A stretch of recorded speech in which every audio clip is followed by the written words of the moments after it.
অনেকদিন আগের কথা, ঝিকরবাড়ি হাট থেকে ভুরকুটপাড়া গ্রামে যাওয়ার রাস্তায় একটি ডুমুর গাছ ছিল।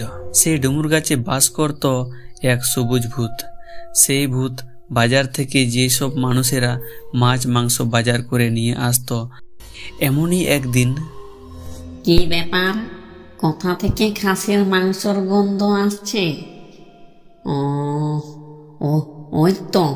ওই তো একটা মানুষ এদিকেই হাট থেকে মনে হয় বাড়ি ফিরে আসছে।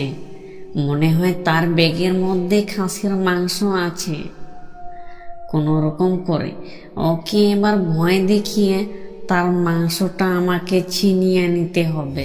লোকটি যখন সেই ডুমুর গাছের তলায় এসে পৌঁছায়, তখন সে ভূতটা নেমে এসে বলে, কই বীরেন, দে খাসির মাংস। কি মাংস দিবি না তোর মাথা মুন্ডু আমি কেটে নিব? হাও মাও খাও, এবার আমি জমিয়ে খাসির মাংস খাও। তখন সেই লোকটা ব্যাগ ফেলে দিয়ে এসে এক দৌড়ে সেখান থেকে বাড়িতে ফিরে আসে। তখন তার ছেলে তাকে জিজ্ঞাসা করে, বাবা, তুমি এত জোরে দৌড়ে আসলে যে, আর এত জোরে হাঁপাচ্ছ কেন? কি হয়েছে বাবা? আরে বদং, আর বলিস না রে, আমি ওই আমাদের রাস্তার পাশে বড় ডুমুর গাছের তলায় আমি ওখানে একটা অনেক বড় ভূত পেয়েছিলাম। যাক, কোনো রকম ভাবে আমি ওর হাত থেকে আমি বেঁচে ফিরেছি, এটাই অনেক। না হলে এক্ষণে আমার ঘাড় মটকে দিত রে। বাবা, আমি তো শুনেছি ভূতেরা নাকি খুব ভীতু হয়, তারা তো খুব মানুষকে জমের মতো ভয় করে। হ্যাঁ, জম না ছাই, আমি যা দেখলাম এখনো ভয়ে আমার হাঁটু দুটো কাঁপছে। দেখলাম তার চোখ দুটো ভাটার আগুনের মতন লাল টসটসে, আর বড় বড় মূলোর মতন তার দাঁত দুটি বেরিয়ে আছে। তা দেখে আমি এখনো বুকটা ধড়াস ধড়াস করছে রে। যাক, সে কথা তুমি বলো না। না বাবা, আমিও ভূত দেখবো। ভূত দেখতে কেমন? আমি তো কোনোদিনও ভূত দেখিনি। বাবা, আমিও ভূত দেখবো। আরে না বদং, তোমাকে ওখানে ভূত দেখতে যেতে হবে না। তুমি কি মরতে চাস নাকি? সেই কথা বলে তার বাবা ভিতরে চলে গেল। আর বেশ কয়েকদিন পরে সেই রাস্তা দিয়ে পূর্ণ ওঝা একদিন বাজার করে বাড়ি ফিরছিল। তখন সেই ভূত, ওই তো একটা মানুষ এদিকেই হাট থেকে মনে হয় বাড়ি ফিরে আসছে।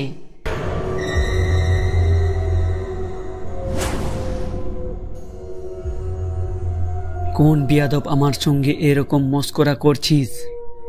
এত যদি সাহস থাকে তাহলে তুমি আমার সামনে এসে দাঁড়াও, দেখি তোমার কত ক্ষমতা আছে।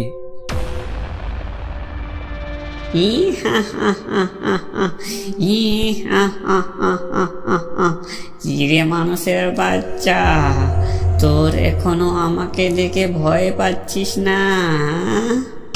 না তুচ্ছ ভীত ভূত, আমি তোমার বিশাল দানব চেহারা দেখে আমি ভয় পাই না। তুমি আমাকে যতই ভয় পাওয়ার চেষ্টা করো, তুমি আমাকে ভয় দেখাতে পারবে না। এনে তবে রে, এবার আমার পা দিয়ে তোমাকে পিছিয়ে ফেলবো। যখনই সেই ভূত তার পা দিয়ে তার শরীরটা ছোঁয়া লাগে, তার বিদ্যুতের ঝটকা খেয়ে সে মাটিতে লুটিয়ে পড়ে, উঠে দাঁড়ায় আর তার ভৌতিক বিদ্যা দিয়ে তাকে পরাস্ত করার চেষ্টা করে।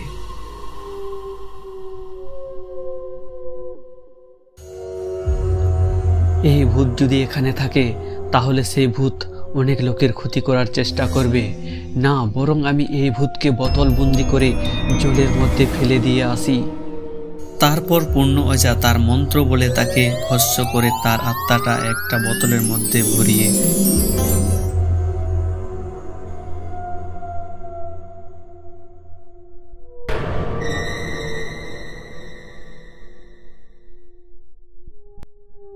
তাকে একটা নদীর জলে ফেলে দিয়ে আসে। ভিডিওটা শেষ পর্যন্ত দেখার জন্য অসংখ্য ধন্যবাদ। আর হ্যাঁ বন্ধুরা, আমার চ্যানেলের নতুন নতুন ভূতের কার্টুন ভিডিও দেখতে আমার চ্যানেলটাকে সাবস্ক্রাইব করে রাখুন।